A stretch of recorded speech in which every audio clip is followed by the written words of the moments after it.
If you enjoy this video, if you could hit the like and subscribe button.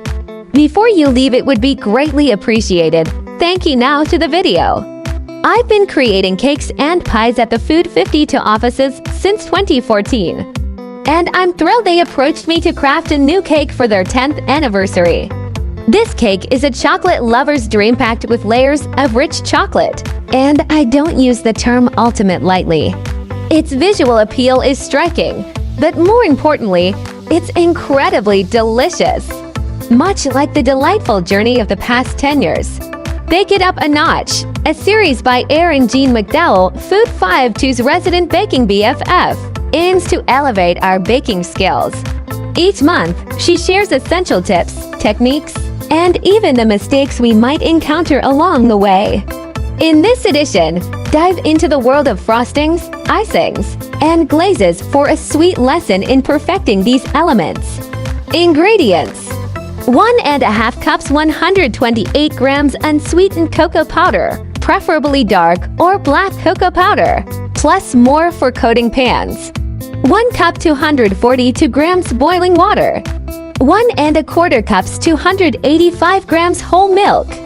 9 ounces to 155 grams unsalted butter at room temperature. 3 cups 595 grams granulated sugar. 5 to 184 grams large eggs. 1 tablespoon 15 grams vanilla extract. 3 cups 361 grams all-purpose flour.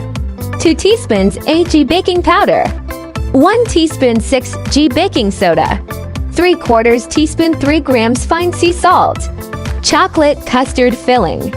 2.5 cups 605 grams whole milk. 1/2 cup 121 grams heavy cream. 4 ounces 113 grams unsweetened chocolate, finely chopped. 4 ounces 113 grams bittersweet chocolate, finely chopped. 1 cup 198 grams granulated sugar.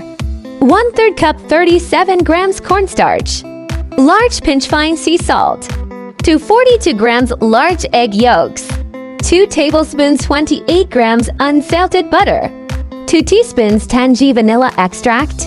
Whipped Ganek. 21 ounces 595 grams bittersweet chocolate, finely chopped. 2.5 cups 590 grams heavy cream. 1 teaspoon 5g vanilla extract. 1/2 teaspoon 2 grams fine sea salt. 1 recipe basic chocolate glaze https://food52.com recipes. Chocolate sprinkles, as needed for finishing. Preheat the oven to 350 F.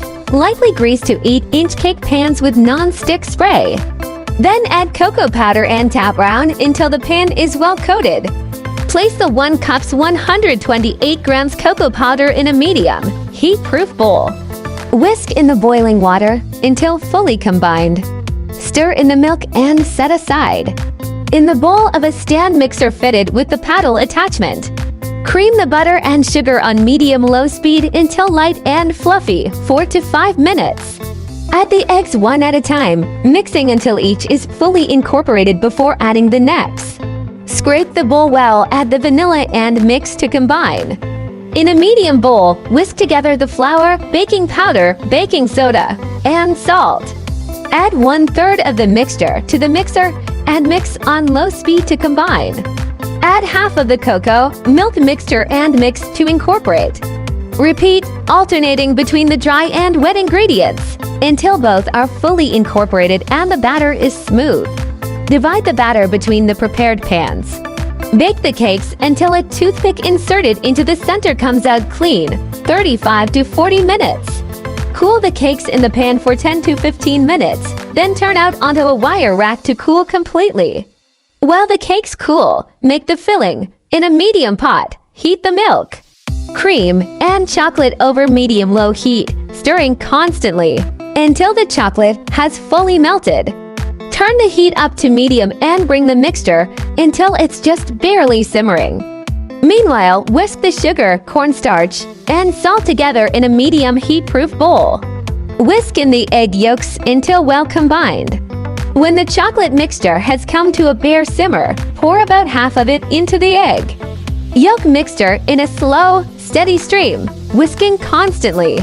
Then pour the egg yolk mixture into the saucepan and cook the pudding over low heat, stirring constantly with a spatula until it gets very thick and a few large bubbles break the surface.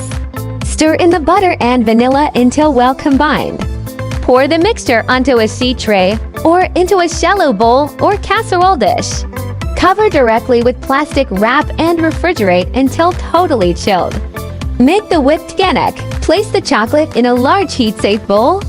Place the cream in a medium pot and heat over medium heat until it comes to a boil. Be careful. Once it starts to simmer, it goes fast and cream is prone to boiling over. Add the vanilla and pour the simmering cream over the chocolate. Let set for about 20 seconds. Then start mixing with a silicone spatula in the center of the bowl in tight circles.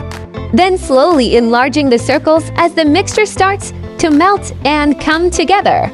Continue mixing until the mixture is smooth. Then stir in the salt. Cool the mixture to room temperature. As it cools, the chocolate will firm the ganache. The idea is to cool it enough to be set, but still be soft, spreadable. This is best done by gradually cooling at room temperature, rather than trying to rush in the fridge, which can cause it to set to firm unevenly. Scoop the cooled but still soft ganache into the bowl of an electric mixer fitted with the whip attachment. Whip on medium-high speed until the mixture becomes light and fluffy, 2 to 3 minutes. Transfer half of the ganache to a disposable piping bag or a large zip-top bag. Cut an inch opening in the end or fit with a large round tip. Assemble the cake. Use a serrated knife to divide each cake evenly into 2 pieces. Place one half on a cake turntable, cake stand, or platter. Pipe a ring of icing around the outer edge of the cake layer. Scoop 1/3 of the pudding mixture inside. Don't let it rise over the ganache ring around the outside. And spread into an even layer. Place another cake layer on top. Repeat this process until you've used all of the pudding and cake layers. Use the remaining whipped ganache and or custard to do a thin crumb coat all around the outside of the cake. Chill the assembled cake for 15 to 30 minutes. Spoon or pour the glaze all over the top, letting it drip down the sides. After the glaze sets, you can pipe the remaining whipped ganache in dots or switch to a star tip, whatever, on the top of the cake, then finish with sprinkles.